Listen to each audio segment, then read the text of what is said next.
Ghostly greetings, one and all, and welcome back to the Council of Elrond, a Lord of the Rings podcast brought to you by us, the Mellon Heads, where we discuss all things Lord of the Rings. And this week, we're actually recording on Halloween, so happy Halloween, everyone. Halloween. And to celebrate this week, we decided to discuss what our top 5 scariest moments from all of Peter Jackson's Lord of the Rings movies were. Now, this could be anything. These could be scenes, character moments, creatures, whatever. So we aren't including moments from the books because we could be here all day and perhaps we could do that in a later episode, but there are so many from the film trilogy alone. And of course, we would love to know what all your favorite scary moments from the trilogy are also, so please, after you've left us a like, drop a comment and let us know. I'm Dave and I'm joined as always by my brother and co-host, Johnny. Hello. Hello there. So quick thank you to all of our patrons and a special thank you to Jack Knightley. And also, guys, don't forget to subscribe to us on YouTube. And while you're there, drop us a like because that helps us with the algorithm. So let's get into it. This time we did something similar before where we talked about our favorites, like top 10 favorite things in Middle Earth and just like random stuff. So this week, myself and Johnny have compiled a list each and we haven't seen what those lists are. So I've got my top 5 scary things. You've got your top 5 scary things. I've got it here. You can't look. Yeah, I've got mine in here. So don't Right, look. no peeking. No peeking. But of course, some of these might cross over and they might be the same. But I'm sure we'll probably have a few that will overlap. I think we might have one that'll definitely overlap.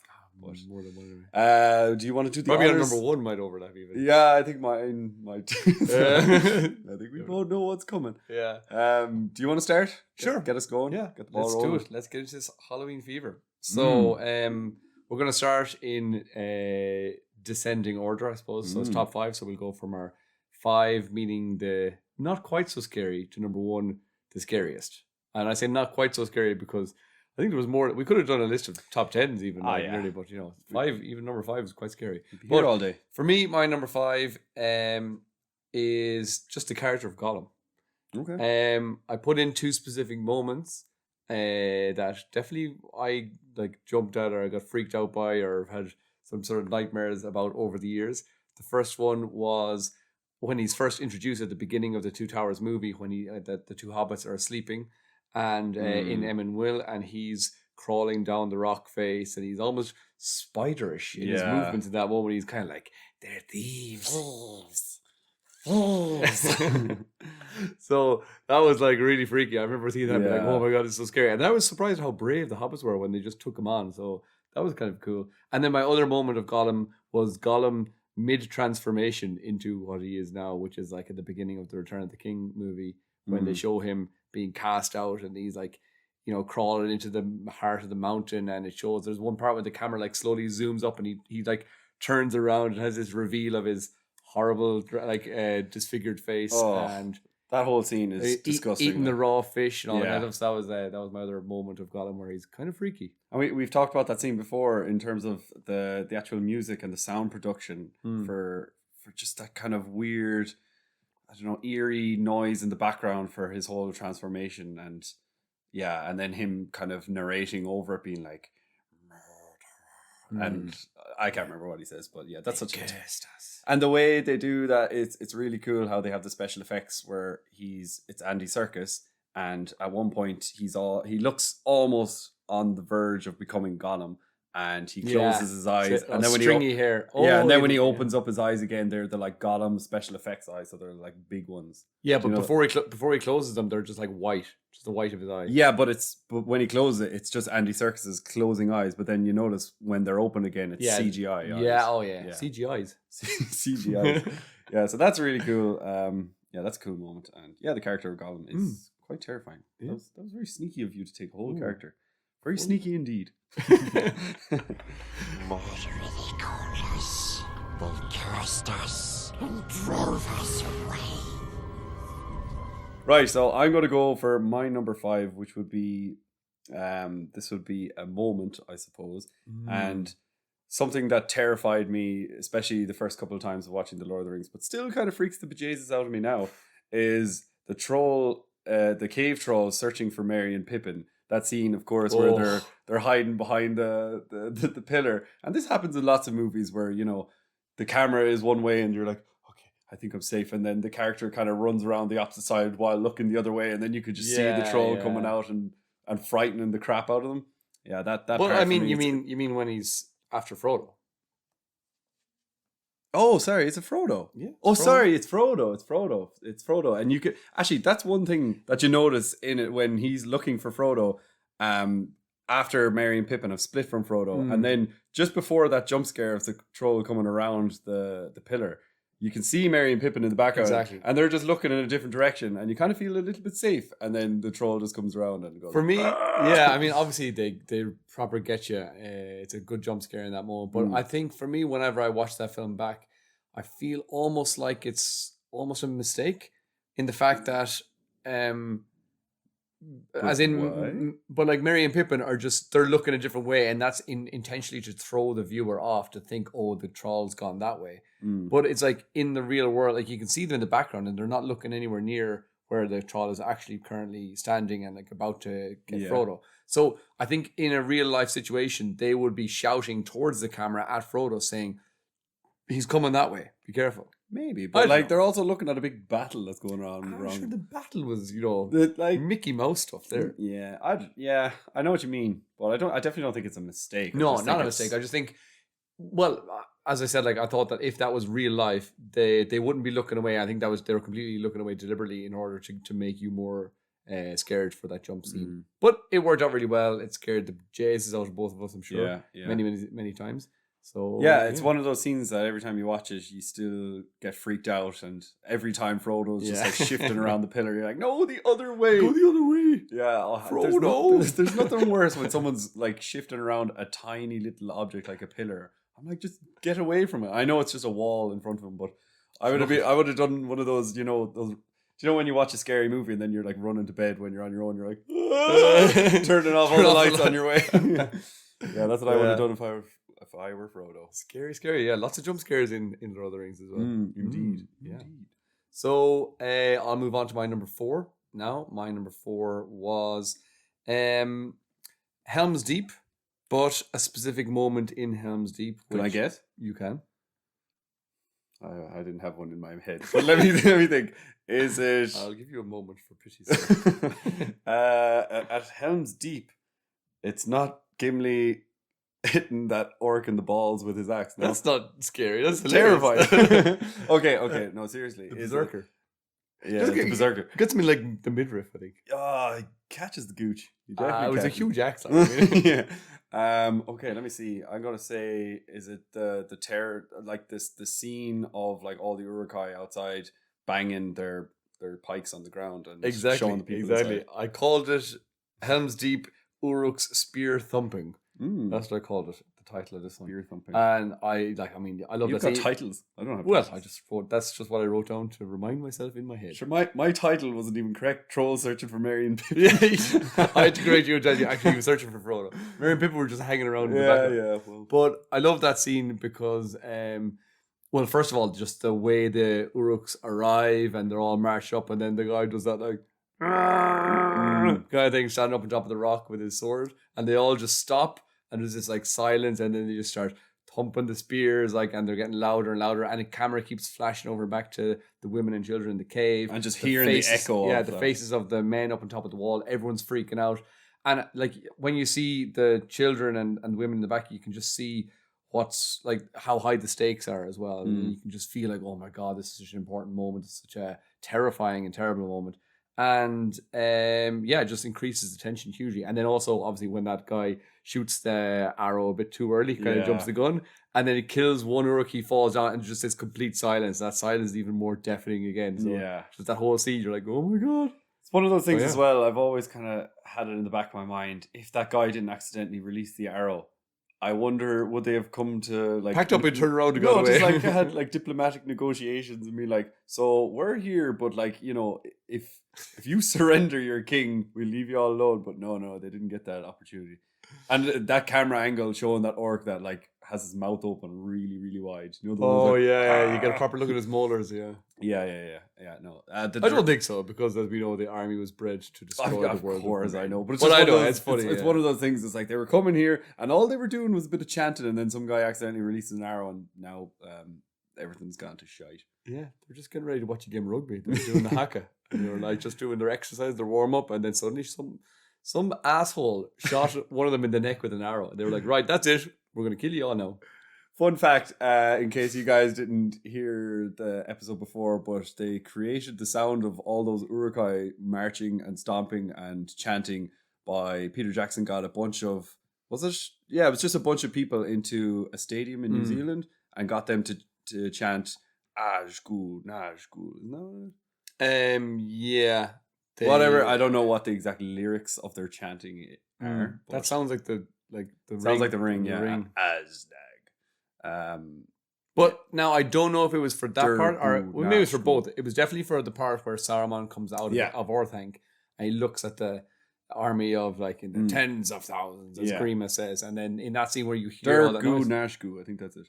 Yeah, something like that. And there was some guy with like a giant, like phonetically written screen, and everyone just like chanted along with it. Yeah. Who were the people though? Was it It's like Bobby McFarlane out there Bobby McFarlane, doing a little concert. Who are the people? I think, were they rugby players? It could have been something like sports people or It was something. something. Look it up yourselves. Don't you Let love us when know. you give a fun fact and you don't have any of the facts of the fun Exactly, fact? yeah. And It it's was not fun. I thought it was fun. I thought it was fun. Okay, well, yeah, no, the direction of that scene alone makes it all scary because, as you said, you've got the orcs chanting, intercutting with the people's fear inside. Like, you feel like they're in a safe place, but then when you can hear the echoes, you're like, oof, it's not that safe at all. Got a bit scared there. Got a bit scared. So I've gone for my number 4 as just the minds. Oh, sorry, the minds. Minas Morgul music and scene in general, but yeah, definitely the Going music. for all the M's there. Minas Morgul music Yeah, madness. yeah. No, Minas Morgul is, as we know from the books, it's absolutely terrifying, and just as a place in Middle Earth, it's just a terrifying place. But the way they do it in the movie, I think they show the terror with, or you can hear the terror with Howard Shore's theme, that like really high pitched screechy music, and especially when the Nazgul and the Witch King emerge, and it's just all terrifying. And I was going to put in, now I didn't put this in as one of my scary things, but just the stair going up to Shelob's lair, like That's not how you pronounce the stair. the stair, It's pronounced. the stairs. No, I'm saying in your Gollum voice. Basta. Yeah, but like that stairs is terrifying for anyone that has vertigo or is afraid of heights in any sort of way. But Or it's just a bit clumsy. yeah, If you're a bit of a clumsy person and stairs aren't your best friend, that stair looks horrifying. do you ever see those people that are like mountain climbers but they basically scale completely vertical walls, and it's like how we sleep at night, and they have to like build a sleeping bag that like hangs. Yeah, the way and like that is terrifying to me, and the way Frodo and Sam have to just sleep there, and Gollum have to all sleep on this tiny slab that, like, you know, if you rolled over, you don't fall off the bed, you fall to your death. Yeah, I think that's pretty scary, but I wasn't sure. Yeah, that was the first thing I thought of, but then I was like, actually, Minas Morgul in general, and all the like camera shots of the gargoyles, the gargoyles, with their tongues out, and the music. Actually, you know what? In this list, I didn't put down any like music themes or anything like that. That's a cool idea, because like that scene where we're getting the camera just kind of zooming up close into the face of the gargoyles and stuff, and they're all like, what's the name of that technique? with the tilted camera. Yeah, it's like the Dutch angle or something like that, I think it's called. Dutch oven. I think it's called a Dutch angle or a Dutch something, where the camera is askew and the angle is off, and it just makes you feel uncomfortable as well. It's unnerving, and just it's unnerving, yeah. So that was really cool as well. Also something I was going to say there now, and I completely forgot. It's completely slipped my mind. But the music. Music. Were you going to? I'm trying to actually think of how that music goes. It's that like. Yeah, something like that. And also then just seeing like the hordes of orcs coming out of there, you're like, oh, I was gonna say, I know we said we weren't gonna mention any book stuff, but one of my favorite quotes of all of Tolkien's writings is a quote that I don't remember, but I have it written down in my notes on my phone. But it's like, it's describing the visual appearance of Minas Morgul when they're out, and it starts with like paler indeed, words or something, and then it was like it's a sickly pale, isn't that a deathly oh god, look it up. So I don't know. You Okay. look it up there. I'll look it up while you're giving Well, us the next one. Okay, but it's a class out quote. I'm pretty sure sickly pale comes into that quote. But look, it starts with paler indeed for sure. Oh, okay. I'm very sure of that. You can read out. Just your look next up one. Minas Morgul paler indeed, and then we'll get back to these fine folks in a moment. So my number 3 was 3 was like you went from Minas Morgul. Mine was another just area, which was Shelob's Lair. Oh yeah, you mean- took one from me. Yeah. Did you get the? Yeah. Yeah, because you put up a tweet a few days ago, like maybe a week ago, when it was like, we're coming up to Halloween. So you put up a tweet a few days ago saying like which of these like 4 places on Twitter, you put up the thing saying which 4 places, if you had to spend the night, would you spend the night? And you put up like the Tower of Orthanc, like on the that's pinnacle. another one. If you're like, if you have vertigo, like, would you want to be up there? No. Up on the pinnacle, that you said Shelob's Lair. You said Minas Morgul. Yes. And what else did you say? Barrow Downs, was it? Barrow Downs, yeah. Exactly. I remember just like looking at that, and Shelob's Lair was one of those. I was just like, shite though. I'm not staying there. Like even if chance. there was no Shelob in there, or even any creepy crawl, it's just it's horrifying, disgusting. And you've got loads of like just dead webbed animals around. Yeah, so that's gross. But like, I mean, I was like, definitely not Shelob's Lair, and definitely not in the Barrow Downs. I was like, I'd take my chances in Minas Morgul, or even take my chances. Well, no, I'd definitely take my chances on the pinnacle, because I mean, it's just you have to face the elements, I suppose. And, I know, but the like, way they make Sarah it, might just pop up for a visit and like be like, and throw you off. He might throw you off, or you just like dangle you off the end. But that could be kind of cool as well. But even just the rain in that scene makes me go, oh god, that just looks like, But Gandalf's like his little, like his blanket thing that he has. It kind of, whenever I see him like wrap it up, I know it's probably all soggy, but I just think it looks kind of cozy in there. No, what that reminds me of now is when you're in Galway and you've just come out of a nightclub at 2:00 in the morning, and you have to wait outside for your taxi for an hour and a half, and it's pissing rain, and there's nowhere to go, and the guards are shooing you along, and you just have to stand there in the cold rain. But yeah, it's tough times. Ireland, it's a great country for tourism. Anyways, do you want me to read out this little quote?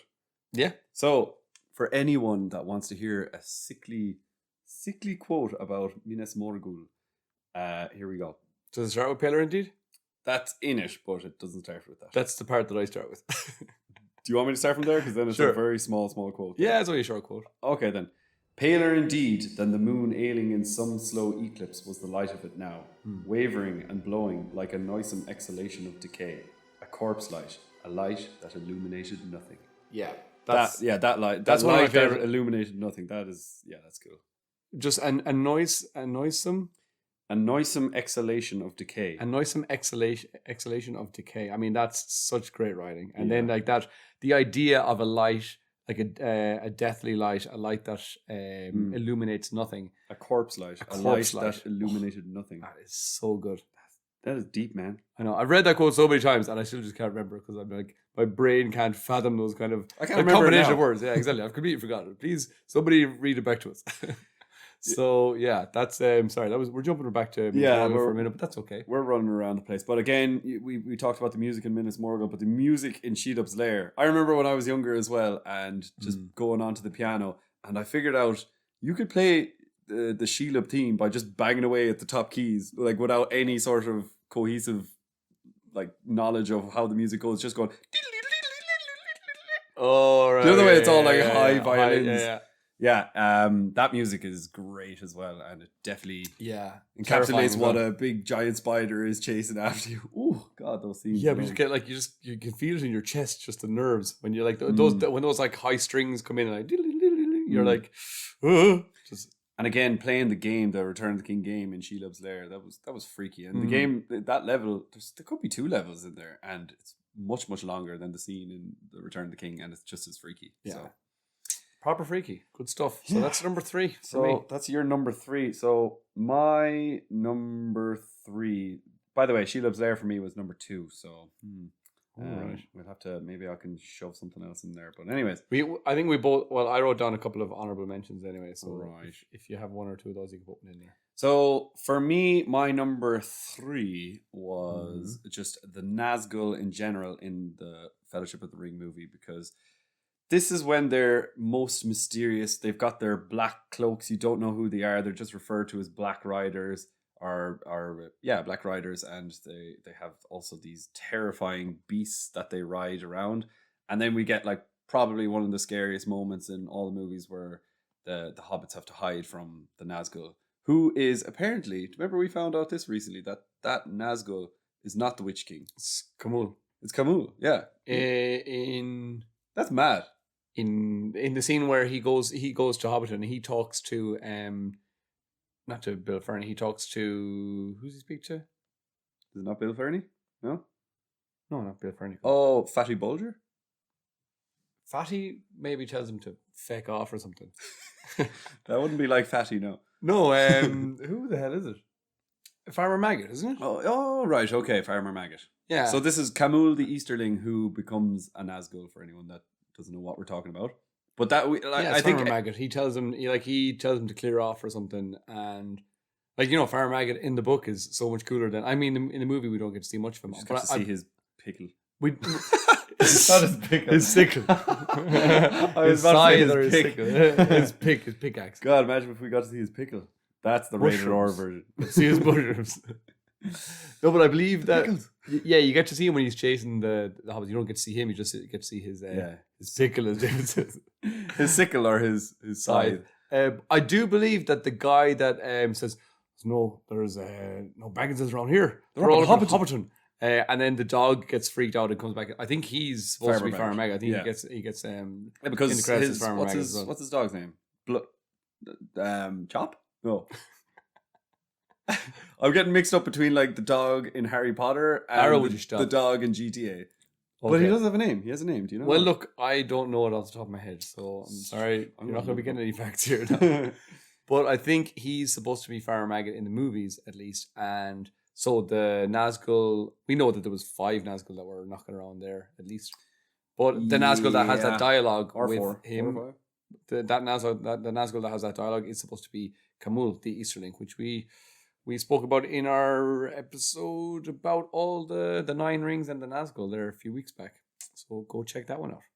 Yeah, but that whole, like the Nazgul in all of the Fellowship of the Ring, even when they're coming into the town and searching for the hobbits and they burst down the door, like that's such a terrifying scene as well. In Bree, yeah. Is that 4 Nazgul that come in? Because there's 4 beds. Oh, that's a good point. Again, I'm getting confused between the books and the movies. It's hard to remember what number is accurate. But I think it's definitely 4 in that moment because there's 4 hobbits, so it would be good. At least I'm saying that's probably good for a movie aspect where we got to see the 4 beds and then the Nazgul stand around with all their blades and they're like raised up and they're stabbing them down. I think pretty much everybody probably thought when you watched that for the very first time, it's like they've just ran those hobbits through. Yeah, they're all dead. And that's it. Again, it gets me every time. I always think it's kind of like when you watch The Lion King and you always believe that Mufasa will be saved or won't die, and every time he does. Spoilers. It's like watching the end of season 1 of Game of Thrones as well. I don't think they're going to kill Ned. Yeah. So, by the way, his 3 huge dogs were called Grip, Fang, and Wolf. And I think, if I'm not mistaken, Fang is also the name of Hagrid's dog in Harry Potter, but I'm not 100% sure. But right, that makes sense. Well. I was going to say that I love that scene where they're about to stab the hobbits in the beds in Bree as well. I love that where all the memes that you have, like Human Resources wants you to see the difference between these two. The hobbits and the like big fluffy pillows, and then now you're just like, I don't see the difference. Yeah, it is the same picture. Yeah, that's class. So that was my number 3. That was your number 3. Well, that crosses over quite well. It doesn't cross over; it kind of steals over. But so for my number 2. It was also the Nazgul, but I had specifically said a different moment which you didn't mention, which was when the Nazguls are at Weathertop, which for me I think was one of the scariest moments of the first movie. I think the first movie is the most kind of horror movie out of all of them. Like it's class. And I remember specifically going to see that in the cinema, and like it was 12s, I think. So I remember like little kids that were like, it was 12's PG, I think. So that means if you were under 12, you could still go or something, which is like you could still go with a parent, with an adult, with parent supervision, you could still go. So there were definitely younger kids in there, like under 12. And I remember like kids crying, like running out of the cinema in that scene. And I mean a few times because I went to see it like 3 times in the cinema. You just went there to see the kids crying, was it? I was like, here goes to see where the kids cry. I was the kid crying the first time, and then the next 2 times I was like, okay, well, other kids are going to Look cry. at Not those just me idiot now. kids. Yeah. And I actually, I made a mistake. I made a boo-boo because earlier I said I hadn't mentioned anything about the music, but I did write down here that the music in that scene is intense. Like the from the very beginning where, you know, Frodo wakes up and they're there cooking and making the nice crispy bacon. And then he like, put it out, you fools. And he stamps out and there's like silence. And then you like look over and you can see them. Boom. Not yet. There's this like violin run on the high strings. Like, and like when you see the Nazgul like for the first time, it's like, and then like you get that sort of, Yeah.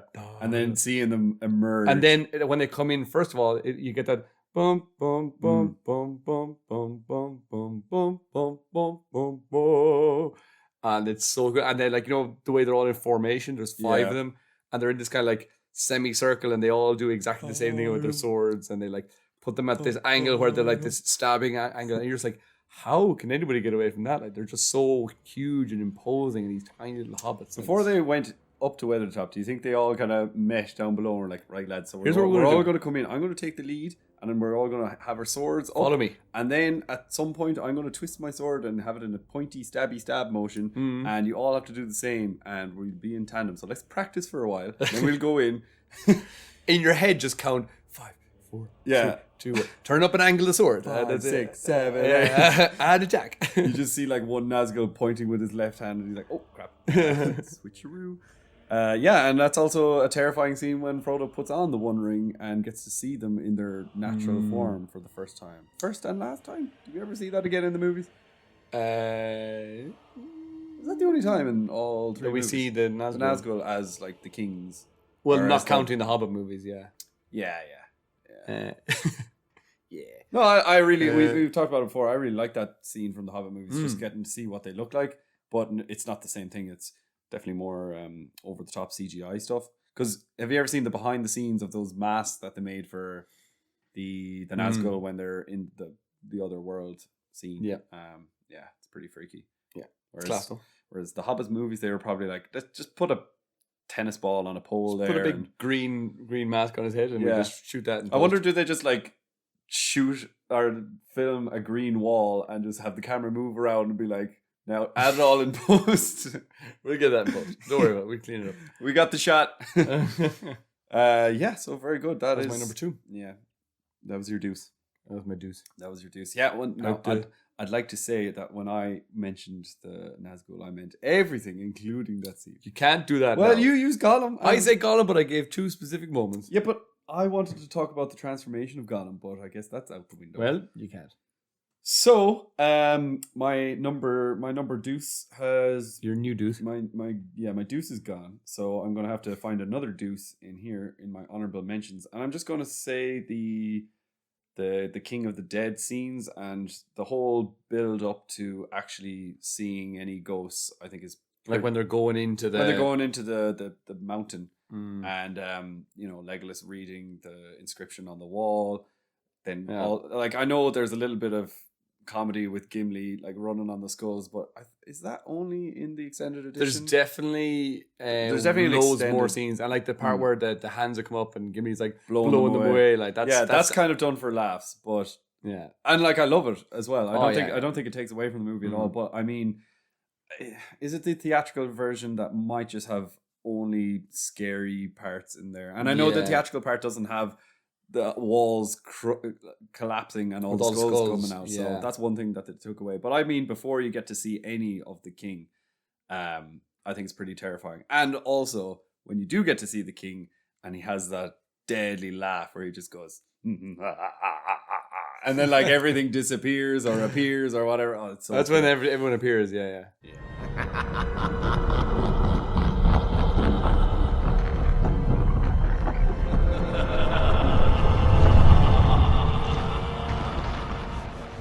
He's got a deadly voice. He does, yeah. He says the line was broken. The blind was broken. Yeah, so I'll tune into last week's episode to hear what that inside joke was about. Yeah. But that's a good one. So yeah, I just think that all that scene. And actually, you get a little glimpse of the king earlier. Again, I don't know if this is the extended edition or not, but when I know. I think that's when Legolas and Aragorn, Legolas, Yeah. and Gimli look down the paths of the dead, yeah. and then you actually get to see the king of the dead, and it kind of zooms in on his face, and it's only very, very light. And And then he just like disappears, and it's like, And can I then- see something there? Aragorn, let's get some food. Yeah, it's again. I mean, I know some people don't like the way that they use Gimli in the movies, and people were like, "Oh, it's disrespectful." They just used him for comic purposes, and dwarves are supposed to be like really well, highly respected people and all that kind of stuff. But I still think it's great. Like I still think I never come out of the movies like not respecting Gimli enormously. Like, he's amazing. He's a comic relief, but he's not a dumb, or he's not the butt of any joke. He's like No. he could have said that. He could have said, Aragorn, let's get some food, and the music could have been different, and it could have been just It's not like- in such a serious motion. He's like Roy Keane. Like he can just say something and he's deadly serious, but it just sounds hilarious in the way he said it. That line was broken. So that was my number 2. That was your number 2, right? Okay, cool. Oh god, Well, here we go. get down I to think- number 1. I'm pretty sure. Should we like doing like countdown from 3 and just both Yeah. maybe enact what I think we probably both know. All right, so 3, 2, 1. Yes, of course, the hurrah moment Hurrah. with Bilbo Baggins. I think that has to be everyone's number Oh one. yeah, I mean, scariest shit ever. Like And also we have to talk about Howard Shore's music there as well. The Mm, violins oh. just suddenly jumping up really high and big swell. Like yeah, it's class. It gets me every time. Yeah, it gets me every time as well. And it's freaky. And there's so many memes of just that still image of Bilbo's face in that motion. And that's all CGI, I think, which is pretty good for... Really? I don't know. Is it not? I mean, they might have got like They made bit of makeup on. Yeah, they and might have got some had like maybe prosthetics like. and- but like I his don't know. teeth are all jagged, aren't Oh, they? I mean the teeth. Yeah, that would be a thing. But I'm like the eye makeup. That's like it's all just black around his eyes. So I'm sure they could have helped the CGI by doing a couple of shoot throughs with some makeup on or some sort of I don't know, prosthetics or something. I Yeah. don't know. Maybe I've no idea. I haven't actually ever seen anything about the behind the scenes of that. But just the way it's so that scene. subtle as well. It's like it's a 1 And second it's just shot. also it's the character that it's Bilbo. Yeah. So we've gotten used to him Dear just being old this Bilbo. like lovable old, cuddly granddad kind of character. You're Yeah. like, Bilbo, look at her, you wouldn't hurt a fly. But yeah. so that adds to it as well. But I mean, years after having seen it for the very first time and having seen it multiple times every year for the last 20 years, I still just like when that scene's coming up, you're like, oh, here we go. Yeah, and you start yeah. to get a bit nervous. And then if I'm watching it now with my girlfriend, she still just she can't watch that scene. She always looks, and it's like anytime they first arrive in Rivendell, and she's like, "Oh my god, is this when Bilbo's?" And I'm like, "No, that's not right now. You can relax for a little bit because there's a scene where it shows Bilbo. Oh, at yes, one when point. he's just sitting down. Yeah, and he's like, "My dear Frodo," Yeah. or something like that. And you see him there, and then my girlfriend's always like, "Oh my god, is this the part? Is this the part?" I'm like, "No, you can relax for like 20 minutes." And then 20 minutes later, I'm like, "Okay, you can look away now." So, classic. Classic, yeah, absolutely classic. And it's kind of scary as well to think that Bilbo has been gone away for so long from the Shire, and he hasn't had the ring in his possession for so many years at this. Well, no, it's not years. It's so many months at this point, and he's changed dramatically. And you kind of think, oh, he's all well and good again, but it just shows that he's still kind of possessed, and he's still massively obsessed with this ring, and he gets to see it for the first time, and it's just freaky to know he has that flick of a switch inside him. Glow up. That glow. But yeah, and hopefully, I think when the ring is destroyed eventually, that's when Bilbo would lose not his interest, but his obsession for the ring in a way. It still shows him at the end where he's like, "Any chance you have that old ring, my lad?" And he's like, "No, I must have forgotten or lost it." I'm afraid I lost it, Uncle.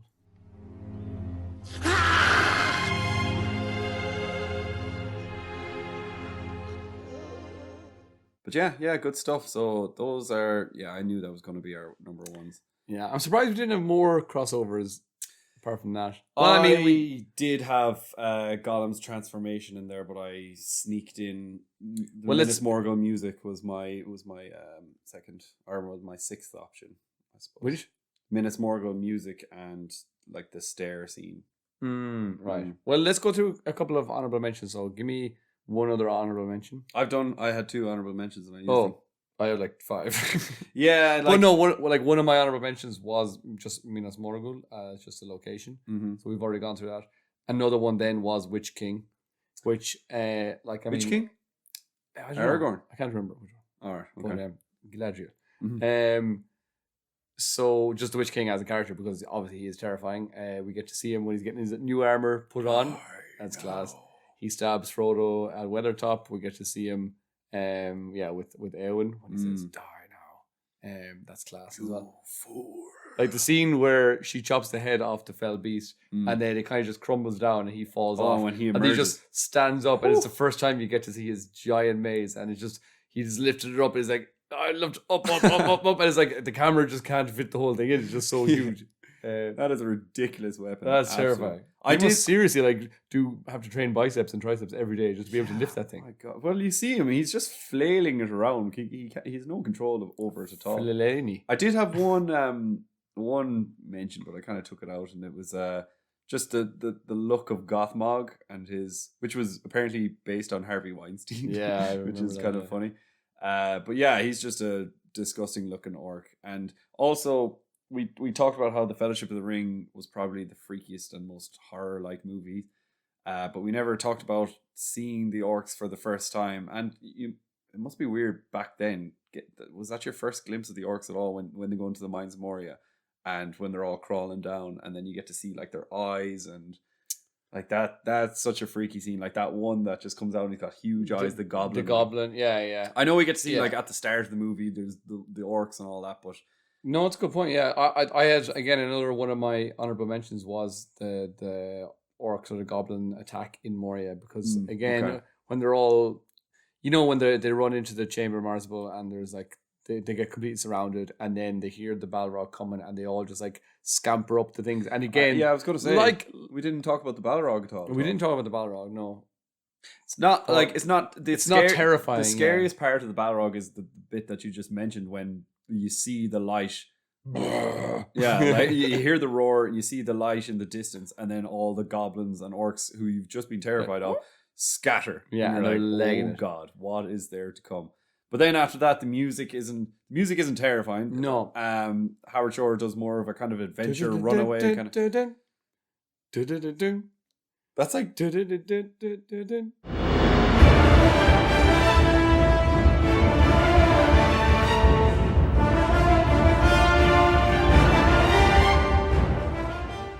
Is that the music? That's how it goes, yeah. That's more like the hobbits running away from Farmer Maggot, no? No, it's definitely that. I'm just not doing a very good job. Oh, okay. Yeah. I can hear the music in my head. Mm-hmm. But I heard something else. But yeah, no, that's kind of freaky. But also, I just want to hear if anyone else has an opinion on the Balrog, if you find that terrifying. Yeah, I think, for me and obviously, it would have been scary enough the first time you see it because you don't know how it's going to go. But unlike on a rewatch, it's not. There's no jump scares. There's no moment where you're just completely terrified. Like, I mean, I just think, like, for example, going back to Nazgul's for me at Weathertop, it's just freaky. The music adds to it. There's suspense. Yeah, and a lot of it has to go down to the direction of the movies. And of course, Peter Jackson was known for his horror films. He does, what does he do? Evil Dead? Is that one of them? Who knows? But he was famous before doing the Lord of the Rings for lots of different horror movies and horror side projects. And interestingly enough, we mentioned what's the name of the place where Aragorn sees the King of the Dead for the first time? Isn't it called the I'm getting mixed up now. The Dimril Dale or the Dimril Dale? Okay. Well, the Paths of the Dead. Before they get into the mountain, but like that whole path to the Paths of the Dead. Dimril? But anyways, they shot that scene in New Zealand, but Peter Jackson used that exact same area for another one of his horror movies. So. Oh, I remember seeing that in the behind the scenes as well. Yeah, so there you go. He's just some sort of freaky area. Yeah, it is freaky. It's claustrophobic and it's scary. We've spoken about the whole. I mean, if you go back and listen to our episode on just the orcs as well, you'll hear us talking about how when you watch the Fellowship of the Ring, you kind of get this idea that the orcs are one particular creature, and then the goblins are a different creature altogether. That's certainly the impression that I got, and maybe that's what Peter Jackson wanted to show us. We find out that what Tolkien, like his idea was just that orc was the one creature, and goblin was just one name. It was like one word that was usually used by the hobbits. The hobbits called them, like Bilbo always called them goblins. Yeah, he didn't really say the word orcs, but then that would be kind of like the new lingo that was being used. Yeah, exactly. And then like the older races, like the elves, would have always called them orcs and orcs. So they'd be like the orcs are coming, and also Uruk is just the word for orc. Uruk means in Orcish. In Orcish, yeah. It just means black speech or in Orcish, or all the same. Whichever. Same ding dong. So yeah, Uruk just means orc. So an Urukai is just another type of an orc as well. The high orc. No? Well, Isn't that what it meant? High. It meant. I thought it meant like like. It was like the modified orc kind of. Yeah, but doesn't it translate to high orc? No. I can't remember. I just want to disagree with you. You're wrong. No, I don't think it translates to high orc because that would just be like. This isn't an argument. That's just contradiction. No, it isn't. No, it isn't. Yes, it is. So basically, what I was going to say was that it's weird. I like the way that Peter Jackson kind of gave them different feels and different looks, and the goblins, they almost seem like they're kind of more greeny and kind of like frog-like and slimy. And again, maybe orcs were originally, one kind of race, and then ones that went and decided to live underneath the mountains. Yeah, of course. They would just like over time become, their eyes would get bigger because they've got no light. Yeah. All the evolution. Yeah, they would evolve in that way. Tolkien was a massive believer in evolution, of course. Of course. No, but again, going back to our orc episode, they mentioned so many different versions of orcs in the book. They have like goblin men, half orcs and half men, and all this kind of weird lingo. Hobgoblins, yeah, hobnobs.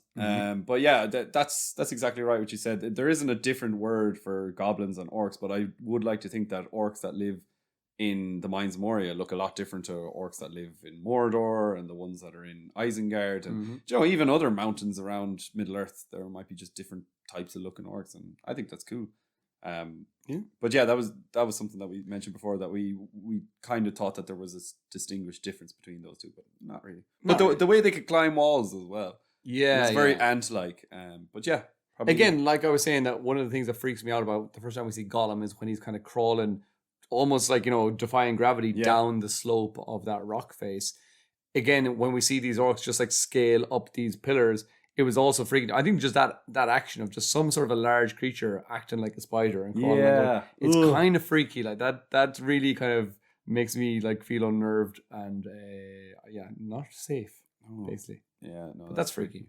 Other one or two other honorable mentions that I do have are the character of Lurtz.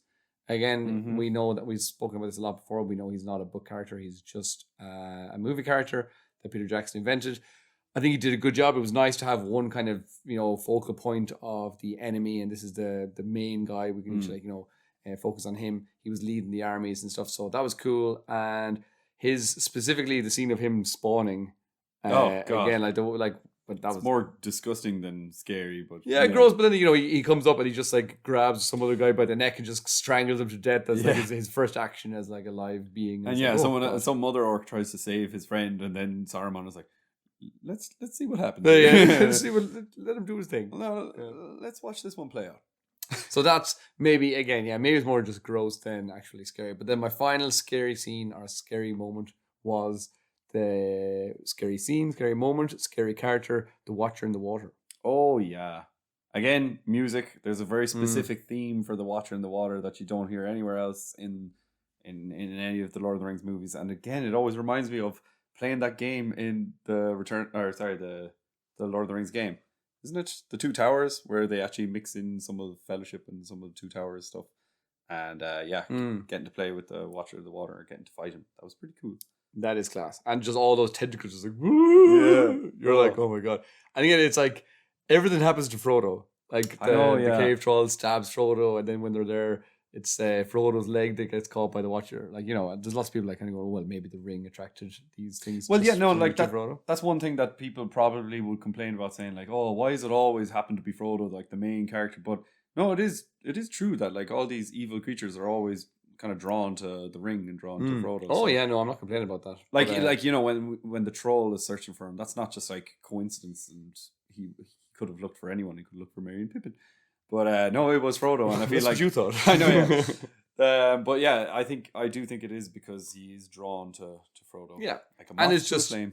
it's just a freaky scene as well. Like he's just such a again CGI, and well, a lot of that would have been prosthetics as well. The Watcher. The Like, Watcher.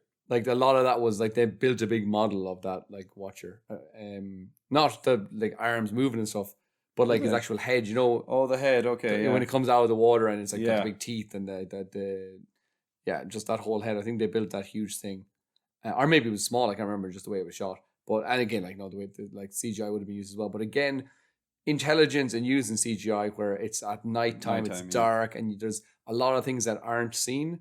And that just like your imagination could just fill in the blanks, and that's always going to be better than any CGI. Yeah. So really well shot, again, well directed, and yeah, that was Yeah, pretty freaky scene. It's very similar to, I think I've mentioned it in a podcast before, but the way that the Jurassic Park movie, the very first one, does the Tyrannosaurus Rex first scene, and it's at nighttime. The light is blue, which is much easier for visual effects because it's thundery storm, and also it's wet, it's raining, and having the kind of shine effect on creatures, CGI creatures, is much easier to do. So that's why when you watch like a modern Jurassic World movie, sometimes you're looking at a daytime dinosaur and it just doesn't feel that right, even though Jurassic Park was way filmed too perfect in the right? 80s and it still holds up. It looks unreal. 90s. 80s? Jurassic Park's 90s. Released in 91? So Was it? I don't know. Who knows? The first one, like I'm talking about the first one. Yeah, I know. Yeah, I'm pretty sure it's 90s. Right. Well, anyways, yeah. So same thing with the Watch in the Water. It's obviously in water. It's wet, so it's slimy and shiny, and then Water it's is at wet? nighttime. The water is wet. Yeah. Oh, Jesus, that's scary. I know. Water is wet. But yeah, I don't know if we have any more ghoulish As we things said to at the talk about. beginning, this is only a list of the movies and specifically the 3 original trilogy. 3. Not even, we didn't want to go into the Hobbit movies either. And we didn't want to go into the books because our list would get Because the whole Hobbit movie is terrifying. The third one, anyways. Yeah, I left screaming. I had to leave twice. Couldn't get through it. It was terrifying. On the halflings! On the halflings!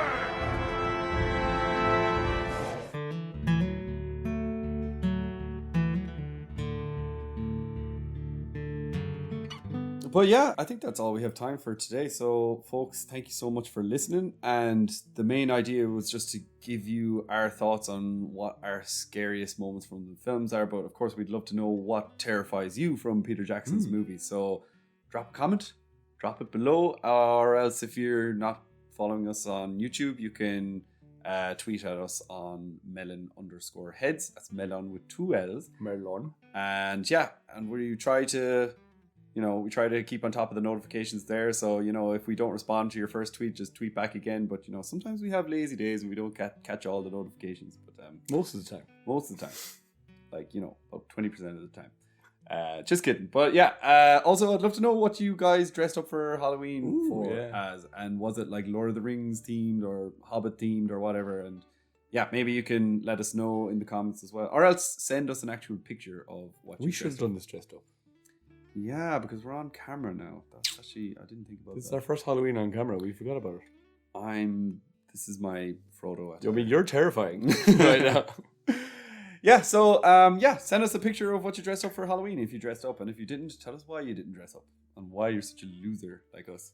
Or maybe, I know it's early, but it's never too early to start thinking about your Halloween costume for the following year. If you can think of any good Lord of the Rings based costumes, let us know. That'd be cool as well. Or any that you So find that we online, can do. send them in. Or maybe next year, if we actually remember, maybe you guys can remind us as well. Let us know a couple of weeks before Halloween that we should do our Halloween special episode dressed up. We can try and get a scary Lord of the Rings themed costume. That'd be kind of I'll fun. dress up as the Watcher in the water.